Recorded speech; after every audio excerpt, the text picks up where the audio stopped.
你有沒有想過，如果把我們現在用的智能手機或者高科技小玩意兒埋進土裡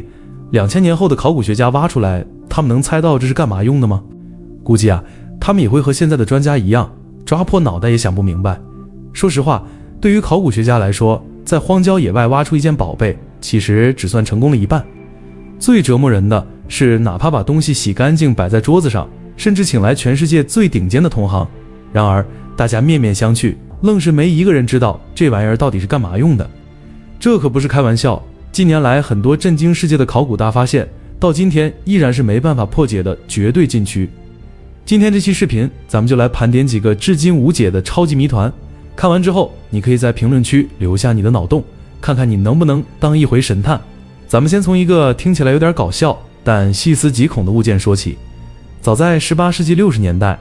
考古學家在龐貝古城附近的一座廢墟裡挖出了一個造型奇特的青銅器。這個地方大家應該很熟悉，就是公元79年被維蘇威火山一瞬間吞沒的那座悲劇之城。讓人哭笑不得的是，這件文物怎麼看都像是一塊剛從廚房切下來的豬排骨。就因為這奇葩的外形，科學家們被整整困擾了200多年，直到前幾年，有人用 3D 打印技術完美還原了它的比例，放在手裡反復琢磨，才終於恍然大悟，這玩意兒居然可能是人類歷史上最早的便攜式太陽能手錶，也就是便攜日晷。用的時候呢，用繩子把它吊起來，讓長的那一端在刻滿網格的表面投下陰影。豎線代表月份，橫線代表時間，看一眼就能大概知道今天還剩幾個小時的太陽，聽上去很合理，對吧？但隨之而來的問題卻讓所有人脊背發涼。如果古羅馬人真的已經普及了這種黑科技口袋錶，為什麼全天下我們只找到了這麼一件？難道它背後還隱藏着什麼不能說的秘密？或者它根本就不是用來勘測時間的？這種唯一性的謎團總是讓人心裡發毛。而在瑞典，有一座小島更是把這種詭異的氣氛拉到了極點。瑞典的老一輩人經常會警告年輕人，千萬不要去一個叫布拉瓊夫倫的小島，因為在當地傳說中，那地方不僅被詛咒了，而且曾經是女巫的大本營。你可能覺得這只是封建迷信，但偏偏有一支頭鐵的考古隊不信邪，非要登島去探個究竟。結果當他們踏進島上的古老洞穴時，所有人都倒吸了一口涼氣。在這些漆黑的洞穴深處，他們發現了9000年前人類舉行某種詭異儀式的痕跡，甚至還有一座根本看不懂用途的古代巨型迷宮。更奇怪的是，洞穴裡有一座石質的祭壇，旁邊還有一個看起來像戲台一樣的空曠結構。要知道，在9000年前的中石器時代，這種建築簡直就像是在原始社會的部落裡蓋了一座大劇院一樣，不可思議。考古學家還在現場找到了很多用來研磨的石錘，這暗示着當年可能有人在這裡把某些東西磨成粉末，進行極其殘忍的獻祭。當地人對這座島恐懼到了什麼程度呢？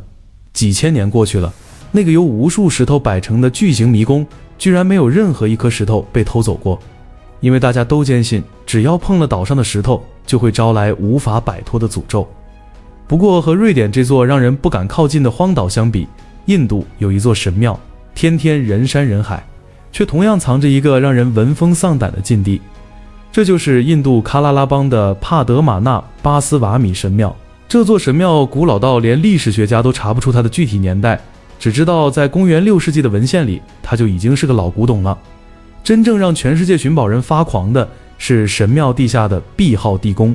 傳說裡面堆滿了純金打造的繩子，拿破崙生前收藏的珍貴錢幣，鑲滿頂級鑽石的腰帶，還有數不清的黃金和祖母綠。聽着是不是像童話故事？但詭異的是，這座地宮的大門上雕刻着巨大的眼鏡蛇，而且它沒有鎖，據說只能靠一段失傳的古老咒語才能声控打開。神廟一共有6個地宮，其他5個都已經被打開過，裡面堆滿了富可敵國的財寶，唯獨這第6個 B 號地宮至今沒人能走進去。早在1931年，有一群不信邪的探險隊帶着工具試圖強行破門，結果大門剛撬開個縫隙，門後面和地下突然像潮水一樣湧出無數條劇毒的眼鏡蛇，瘋狂襲擊人類。探險隊只能狼狽逃命。從那以後，這扇門就成了真正的禁忌，直到今天依然沒有一個人敢再去嘗試。不過如果你覺得用古老詛咒來防盜已經夠聰明了，那18世紀的歐洲走私犯絕對能讓你見識一下什麼叫頂級智商稅的博弈。時間來到2020年，英國的一家考古分析中心突然收到了一筆高達16.8万英鎊的巨額資助。這筆錢不為別的，只為了買一台超高分辨率的工業 X 光機，去掃描一堆從海底撈上來的大石塊。這些石塊其實是一艘叫拉斯維基克號的沉船殘骸，它在1740年沉沒，直到2018年才被重新定位。撈上來的時候，船上的物件早就被幾百年的厚厚海水锈蝕結塊，包裹得像一坨坨水泥，肉眼根本看不出是什麼。但科学家們為什麼這麼興奮呢？因為這艘船當年是開往東印度群島的巴達維亞。在那個年代，當地為了保護自己的經濟，明令禁止任何人携带银幣入境。於是聰明的商人們就想出了一個絕招，他們把銀幣鑽個孔，像紐扣一樣密密麻麻地縫進衣服的內襯裡，然後套在身上，大搖大擺地過關。專家們迫切地想用 X 光穿透这些鐵鏽，就是為了看一眼那些被封印了近300年的銀幣上到底有沒有鑽孔的痕跡。如果真的有，那這就是人類歷史上最完美的肉身走私鐵證。其實不管是走私犯的小聰明，還是王公貴族的宏大建築，古人在隱藏秘密這方面真的都是大師級別的。就在2018年，羅馬在修建地鐵 C 線的時候，施工隊一鏟子下去，居然挖出了一座極度奢華的古羅馬軍官豪宅。這地方大得離譜，光是房間就有14個，裡面不僅鋪滿了精美絕倫的大馬賽克瓷磚，中央庭院裡有噴泉，甚至其中一間屋子還裝了在當時極其罕見的人工供暖系統，簡直就是2000年前的豪車豪宅加地暖。但最讓考古學家百思不得其解的是，這座豪宅並不是因為戰爭或者地震被廢棄的，種種痕跡表明它是被人用泥土主動且完整地掩埋起來的。到底是什麼原因能讓一位位高權重的軍事指揮官心甘情願地把自己精心打造的奢華愛巢完好無損地親手活埋？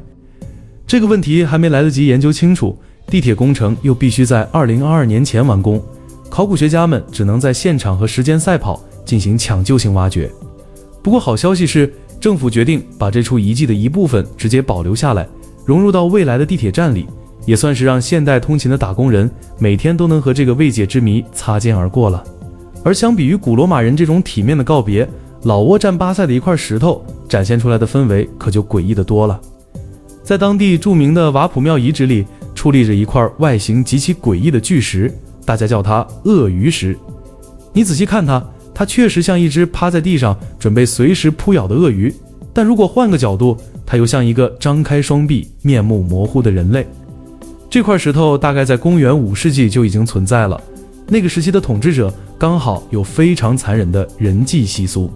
所以很多人懷疑這塊鱷魚石其實是一個古代的斷頭台，祭司會把活人綁在上面，殘忍地割開喉嚨，讓鮮血順着石頭的紋路流下。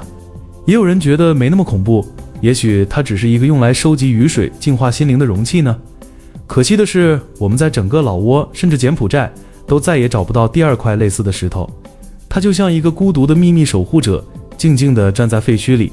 而它底下曾經流淌過的到底是雨水還是鮮血，我們可能永遠也得不到答案了。說到神秘的石頭，咱們可不能漏掉中美洲的瑪雅文明。提起瑪雅，你腦海裡浮現的可能都是那些宏偉的叢林金字塔和複雜的曆法，但伯利茲的庫埃洛遺址卻是個完全不按套路出牌的另類。在1975年之前，這地方一直沒人發現，直到一位叫諾曼·哈蒙德的考古學家花了整整5年時間在這裡死磕，才把它挖了出來。這一挖，直接把當時整個歷史學界給震傻了。測年結果顯示，這地方居然建於4500多年前，是整個美洲大陸已知最古老的瑪雅遺址。因為這個結論太顛覆認知，當時很多學者甚至公開質疑，認為這絕對不可能。為什麼呢？因為這裡實在太寒酸了，沒有宮殿，沒有神廟，只有農人住的簡陋茅草屋。這裡的居民平時種點玉米，抓點白尾鹿，養幾隻狗，過着再普通不過的日子。可就是這樣一個看似原始的村落，卻保留着一個讓專家汗毛直立的喪葬習俗。考古學家在這裡發現了一具少女的骸骨，她的頭顱被殘忍地斬下，端端正正地擺在自己的胸前，旁邊還放着2隻碗。這場跨越4000年的無聲審判，到底隱藏着怎樣的部落秘密？沒有人知道。庫埃洛遺址直到今天依然是瑪雅學專家們最不願意面對的頭疼難題。不過，古人不僅會在泥土裡埋藏秘密，他們甚至還會跑到荒无人烟的沙漠絕壁上搞創作。如果你去沙特阿拉伯旅遊，在沙漠裡看到骆駝一點都不稀奇，但如果我告訴你，有人在荒涼的懸崖峭壁上雕刻了和真骆駝一樣大的巨型石雕呢？這些精美的讓人難以置信的石雕，直到2016年才在沙特阿尔朱夫省被意外發現。專家推測，可能正是因為不斷移動的沙丘把它们死死保護了多年，才讓这些脆弱的砂岩石雕没有被风沙徹底吹散。這些有着2000年歷史的藝術品，除了駱駝，還刻着栩栩如生的馬和驢，每一個線條都極其精準嫻熟。可最邪門的是，這片遺址方圓幾十里根本沒有任何人類定居過的痕跡。這意味着一群不知名的頂尖藝術家專門跑到這片鳥不拉屎的荒漠裡，大費周章地雕刻了這群巨獸，然後沒留下任何生活垃圾，甚至連一把雕刻工具都沒丟下，就這麼憑空消失了。他們到底是誰？又是為了向誰展示這些傑作呢？其實不僅是這些神秘的雕刻者喜歡玩人間蒸發，有時候整整一城的人也會玩起集體失蹤。在蘇丹尼羅河東岸有一座廢棄的古城，名字聽着很有意思，叫老洞加拉。現在的這裡除了一支駐紮的考古隊，早就是一片死寂了。但在公元4到14世紀之間，這裡可是盛極一時的努比亞馬庫里亞王國的首都，熱鬧非凡。然而在14世紀的某一天，這裡的居民突然像接到了什麼秘密指令一樣，集體打包行李，拋棄了這座建得好好的大都市，跑到50英里外蓋了一座新城。現場沒有發現任何戰爭衝突的痕跡，也沒有洪水淹沒的跡象，他們就這麼莫名其妙地走了。更離奇的是，原住民走了之後，到了1348年，一群熱那亞商人又高高興興地搬了進來，把這裡當成了商貿中心。結果沒過多久，這群商人也同樣不辭而別，連個字條都沒留下。兩批不同的居民在不同的時間做出了同樣詭異的決定。這廢墟底下到底藏着什麼把人往外趕的秘密？無獨有偶，就在人們為古城廢墟抓耳撓腮的時候，秘魯的荒原上也有一幅被隱藏了2000年的巨畫在靜靜地注視着天空。直到2017年末，人們才驚覺，秘魯南部帕爾帕地區的偏僻沙漠裡赫然躺着一幅長達250英尺的巨大地畫，畫裡描繪的是一頭在古代秘魯人心中象徵神聖力量的虎鯨。說起來好笑，其實早在上世紀70年代就有飛行員在空中拍到過它，但那時候大家根本沒當回事，甚至連具體的經緯度都沒記下來。結果這一漏又是整整50年。雖然現在這幅巨畫已經被完美修復了，但專家們依然是一頭霧水。在極度缺水的沙漠中心，大費周章地畫一頭深海裡的霸主虎鯨，古人們到底是在和哪位神仙進行溝通？看完了這些宏大的地面奇觀，我們不妨把目光收回來，看看一件小到極致卻同樣顛覆想象力的微雕神技。在咱們的印象裡，中國古代的算盤都是木頭做的，挺大一個，得2隻手抱着算賬。但你絕對想不到，在300多年前的清朝就已經誕生了世界上最早的可穿戴智能計算設備——戒指算盤。這枚戒指的高度還不到半個指關節那麼大，但上面密密麻麻地排列着極其微小的算珠，功能和普通大算盤一模一樣。當年那些大商人們為了在和客戶談生意時能快速算賬又不失體面，就會把這枚戒指戴在手上。唯一的難點是，因為算珠實在是太小了，人的手指頭根本拨不動，所以出差時必須隨身帶一根極細的針，像用觸控筆一樣去撥動算珠。這巧奪天工的手藝，在沒有顯微鏡的300年前到底是怎麼做出來的？有人猜測，這很可能出自某位頂級工匠之手，可惜他的制作工藝早已消失在了歷史的塵埃裡。同樣讓人覺得像拼圖出錯的，還有孟加拉國的哥賓達比塔神廟。當你走到這座神廟前，你會有一種強烈的違和感，因為這座建築的一半是建於公元6世紀的印度教古廟，而緊挨着的另一半卻是公元11世紀強行拼接上去的延伸建築。兩個相差了整整5個世紀的建築就這麼別扭地貼在一起。更讓考古學家困惑的是，神廟的地基和牆壁設計充滿了矛盾，看起來它們似乎都建在更古老的廢墟之上。專家們甚至在泥土裡挖出了一尊被深埋的菩薩陶土头像，這頭像比神廟還要古老得多。到底是有人在他做好的200年後把它當成寶貝埋在這裡，還是說這個地方從更早的4世紀起就已經是某個人類未知的祭祀聖地了？